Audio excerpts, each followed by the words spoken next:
Ça va bien, alhamdoulilah. Alhamdoulilah, toi, mon frérot. Alhamdoulilah. J'appelle pour discuter de l'importance de choisir, de bien choisir ses amis. Oui, dis-moi, mon frérot, c'est un bon sujet, ça. Bah, en fait, c'est l'importance de bien choisir ses amis parce que soit tes amis te tirent vers le haut, soit ils vont te tirer vers le bas. Tout à fait. D'où l'importance de choisir ses amis, comme il a dit Nabi alayhi salam. La fréquentation. Entre le forgeron et le vendeur de parfums. Moi, parce que personnellement, euh, j'ai pu vivre certaines expériences et le choix des amis ont fait que j'ai vécu des expériences, etc., etc. J'aimerais bien, tu veux bien partager ton expérience, machallah. On peut en tirer. Franchement, partager mon expérience comme ça, enfin, Ou du moins, je ou du pense moins, pas que ça soit une bonne chose. ou du moins les leçons que tu as tirées de ton expérience.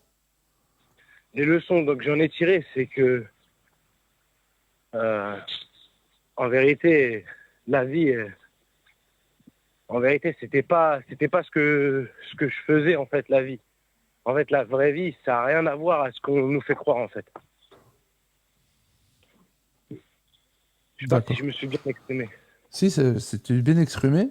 Mais si tu vas aller où? Quand tu dis ça, tu vas venir où, concrètement? On t'a Bah, en fait. gros, on nous fait croire que la vie, c'est avoir de l'argent, une belle vie, réussir socialement, etc.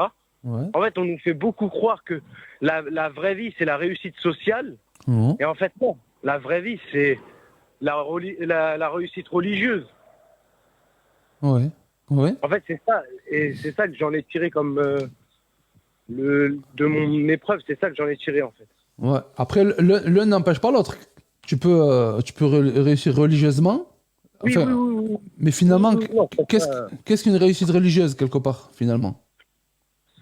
une réussite religieuse. Hmm. Bah, c'est en fait, il y a que nous-mêmes qui peuvent savoir si on a vraiment, si on est vraiment bien religieusement parlant ou pas. Je parle nous-mêmes et ceux qui vivent vraiment quotidiennement avec nous, tu vois, Mhm. qui connaissent notre pratique religieuse, comment on fait, etc. Il y a que ce genre de personnes-là qui peuvent savoir. Mais en gros, on peut pas se désigner être un bon musulman, je sais pas, ou tu vois ce que je veux dire. Ouais. On pourrait pas se désigner nous-mêmes, c'est les gens qui sont autour de nous, qui nous ont côtoyés, qui ont vécu avec nous, etc., qui peuvent dire de nous est-ce que c'est un bon musulman ou pas. Mais nous-mêmes, on peut savoir plus ou moins, mais on peut pas en être sûr. Après, c'est Allah subhanahu wa ta'ala qui décide le jugement final. Bien évidemment. Moi, je me rappelle, il y avait un imam, il dit, si tu veux connaître, si tu veux savoir qui tu es, demande à ta femme. Je sais pas si t'es marié, toi, Harry? Non, Ah, faut se marier, Harry. Inch'Allah. Mashallah. Non, concrètement, c'est vrai. Après, je suis d'accord avec toi il faut pas prioriser la réussite sociale ou tout faire pour avoir un statut social, que ça soit financier, que ce soit notoriété, que ce soit dans ce qu'on veut, et au détriment de notre religion, bien évidemment. Il y en a qui n'ont pas beaucoup dans ce bas monde, qui ne sont pas connus auprès de beaucoup de personnes dans ce bas monde, mais auprès d'Allah, ils ont énormément et ils sont très connus auprès des anges et auprès d'Allah. Azza wa Jal. Ça, c'est en vérité, c'est la priorité. Ça, je pense, c'est la base. Ouais, je Après, voulais parler de ça parce que je dis, excuse-moi. Hein. vas-y, Ah, vas-y. tu voulais finir. Vas-y, j'ai fini. Non, non, vas-y, dis-moi. J'avais En fait, parti. je voulais parler de ça à la base parce que, en fait, je côtoie beaucoup de jeunes. Ouais. Euh, enfin, je vois beaucoup de jeunes autour de moi, etc. Et je vois, malheureusement, la réussite religieuse, pour eux, c'est secondaire, en fait. Mhm. Mhm. Et même moi, quelque part, avant, j'étais comme ça. Mhm. La réussite religieuse, c'était secondaire. Je voyais pas ça comme une priorité. En fait, dans mon subconscient, c'était pas une priorité, tu vois. Mhm. C'était quoi la priorité du coup? C'était quoi? C'était Bah, plus, quelque part, l'argent? sociale, Hein. Comment? la réussite sociale. Mais c'est quoi une réussite sociale concrètement? C'est tout ce qui est matériel, tout ce qui est visible, tout ce qui est. En vérité, ouais, c'était ça. Mais en vérité, j'ai goûté à ça et ça m'a dégoûté, en fait. Je sais pas comment l'expliquer. Mhm. J'ai goûté à ça et ça m'a dégoûté. En fait, moi, je suis un mec, comment dire, je suis un bout en train, je suis un mec qui rigole. Je sais même pas comment j'ai fait pour me retrouver dans ce genre d'ambiance, tu vois ce que je veux dire? Ouais. Et un jour, ça a pété. Et en mode dépression, tout. Et je me suis posé la question de comment je suis arrivé là, en fait. Tu vois. D'accord. Ça a pété. Qu'est-ce qui a pété, mon frère? Comment Non, ça?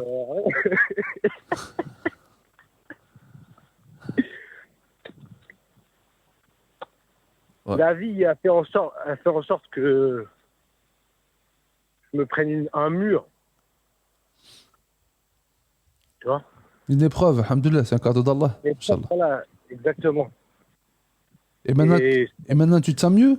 Ça va mieux? Tu es ouais, dans un cheminement encore? vraiment, Comment ça se passe? non, vraiment, vraiment, justement. Maintenant, alhamdoulilah, j'ai pris énormément de recul. Ça, je te parle de ça. Ça fait 4 ans, cette histoire que tu te racontes à peu près. Hein? J'ai pris énormément de recul, etc. J'ai pu j'ai ouvert d'autres connaissances. J'ai appris de nouvelles choses, etc. Alhamdoulilah, depuis que je suis musulman, j'ai énormément évolué intellectuellement.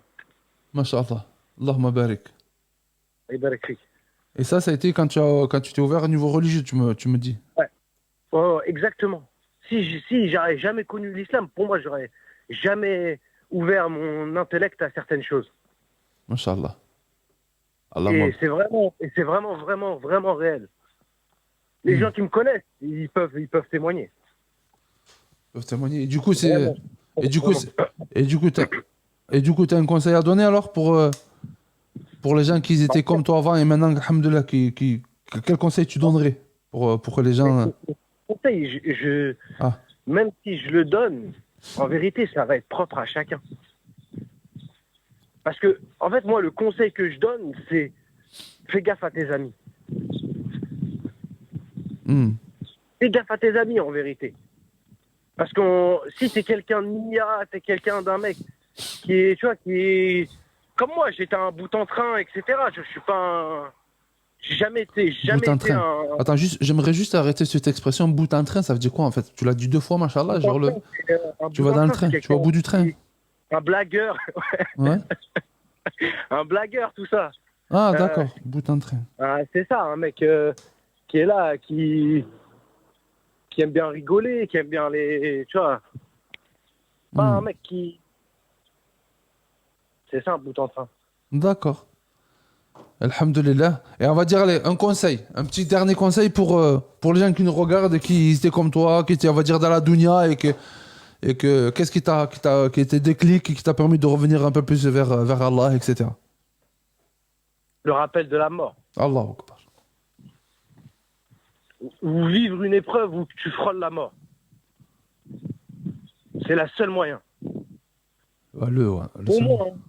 Pour moi, parce que tellement t'es pris dans cette tornade-là, t'es tellement pris dans cette tornade, t'es vraiment omnibulé. Allah. Donc le seul moyen, c'est soit tu frôles la mort, soit tu te rappelles vraiment la mort. Zama, c'est la mort.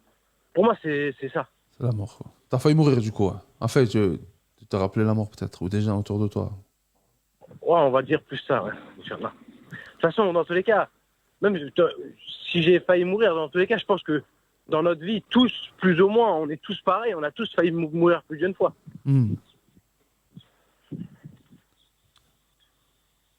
Tu vois? Oh.